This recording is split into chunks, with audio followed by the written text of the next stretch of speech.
Hey guys, Caleb's Cards here, coming at you with a World War I autograph recap video finally for the 3 purchases I made in the past month and a half, 2 months or so. Just kept meaning to get around to this video, just never did. I am doing it a different way this time. I'm not going to be showing myself, just going to be kind of a screen record.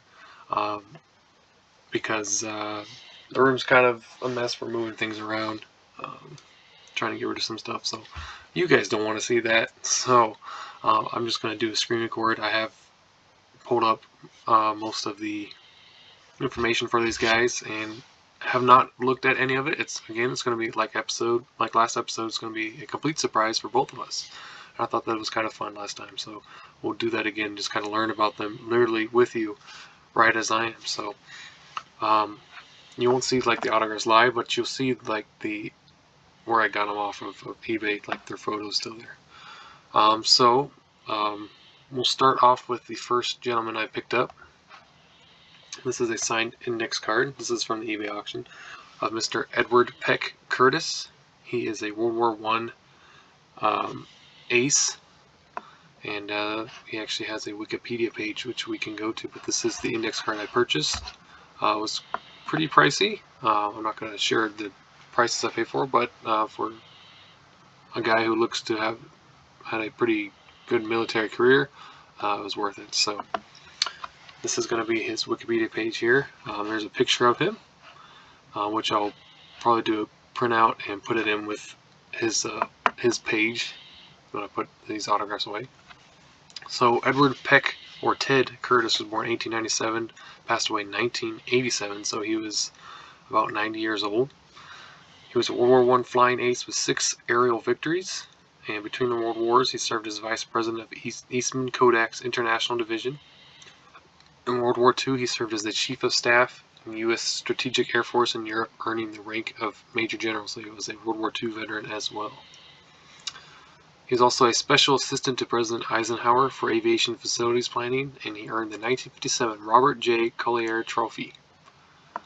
Or actually what that is.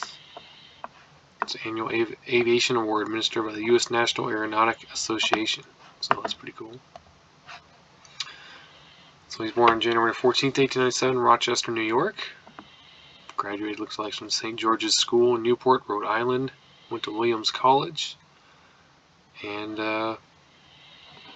before dropping out, he went to join the American Field Service and driving an ambulance for the French Army in 1917.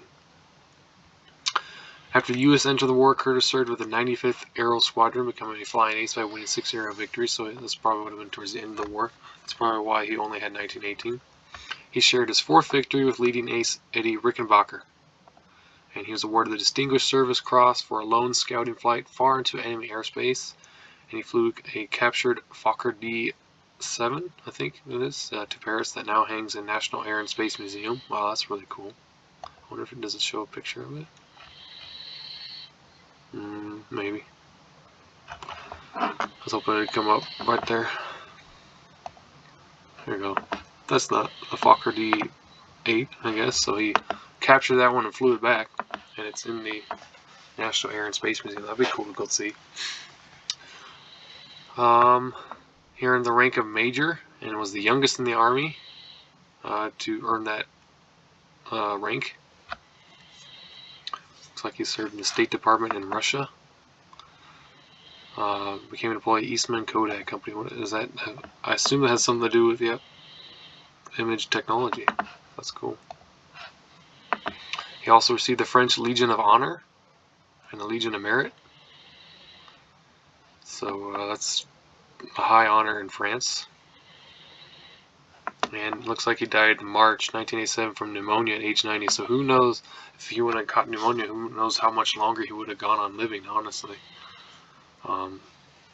So that's really cool. Really happy with that pickup. Not much like here, but there's a lot here at the same time. You know, a lot to take in. So that's a really cool one. Next up, we got John Donahoe Murphy. He was a chief of revenue for the agents during World War I. Now, unfortunately, cannot find anything about him. It's just more like links to this auction that I was able to get this from. Like it was on separate auctions all across the internet. So this is the only thing I can find, but still really cool. John Donahoe Murphy. I don't think he necessarily served in World War One, but as a World War One related, he was in the kind of like the government aspects of things. But still a very cool piece. It wasn't very expensive at all, and I thought it'd be a cool one to add. Then the last one for today, it's going to be a U.S. General or Major General Robert B. McClure, commander of the 6th Infantry Division, Fort Ord, California. And there is something about him, well, much more actually than our last guy. So, Major General Robert Batty McClure, that's quite a middle name, born September 15th, 1896, so a little bit older than Edward, died September 15th, 1973. He was a senior United States Army officer who served in World War I, World War II, and Korean War, so he'd be what you call a military lifer. He was born in 1896, joined the United States Army in 1917, so towards the end of the war, or at least when the U.S. entered in it, 1917. He served on the Western Front during World War I and was awarded the Distinguished Service Cross. He remained in the Army after the war and served in China with the 15th Infantry Regiment. He served as a regimental commander during the Guadalcanal and New Georgia campaigns of World War II. He later commanded the Americal Division during the Bougainville campaign. Let's actually take a look. What is that? So they were the 23rd Infantry Division, or more commonly known as the Americal Division. They were activated in 1942. During the Korean War, he replaced Lawrence B. Kaiser as commander of 2nd Infantry Division, but was relieved of his command after only a month due to the division's poor performance during the battle for Wanzhou. He retired from the Army in 1954 and died in 1973 at the age of 77. He was only 77. Look at his early life. He was born in Rome, Georgia. He graduated from the New York Military Academy as cadet first captain in 1950. So he got a good grounding there to help him have a successful military career. He entered the United States Naval Academy in 1916, and he was unable to maintain the academic achievements necessary to remain in the academy, so he enlisted in the Army. So who knows? He could have, if he would have been able to keep his grades, his story could have been very much different. After the American entry in World War I, McClure was commissioned as a second lieutenant into the infantry branch. He fought on the Western Front with the 102nd Infantry Regiment, and they were part of the 26th Division of the American Expeditionary Force, or AEF, and he was awarded the Distinguished Service Cross for his actions at Belleau Bois during the Meuse-Argonne Offensive, which I believe we had, our previous episode, we had somebody from that. So we actually had 3.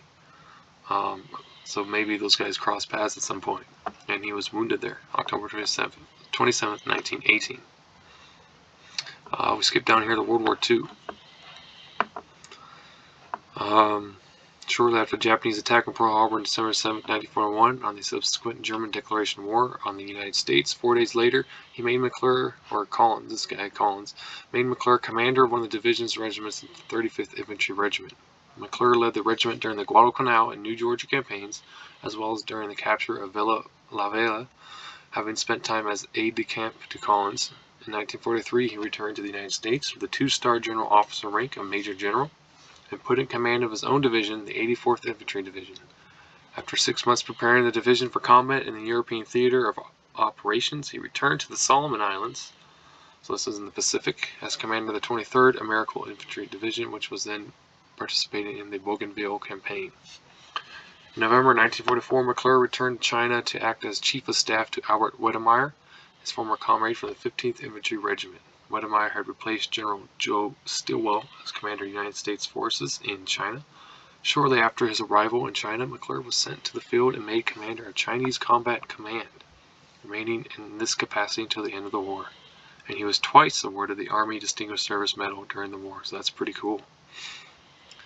And we'll just take a short look at his Korean War. December 1915, 1950, during the Korean War, the commander of the 2nd Infantry Division, Major General Lawrence B. Kaiser, was sacked for the division's performance during the Battle of the Chongqing River. Who knows how to pronounce that? Although his dismissal was dressed up as being for medical reasons, McClure was named by Collins, now the Chief of Staff of the United States Army, as his replacement, although his tenure as divisional commander would turn out to be short-lived.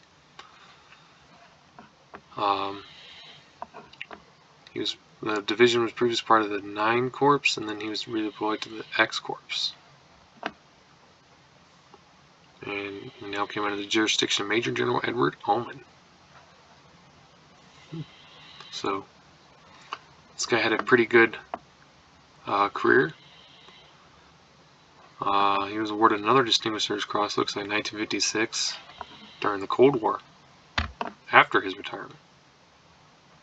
And he's buried at Arlington National Cemetery in Virginia, which, rightly so, that's where he should be, in a place of honor. So that is really cool. So 3 really awesome autographs for the World War I collection. Very excited to finally share these with you, and let me know what you think of this kind of video. I don't know if maybe this is easier reading and easier viewing for you, but I would like to hear your input. At least for this episode, I want to try this and see how it turned out with the screen record.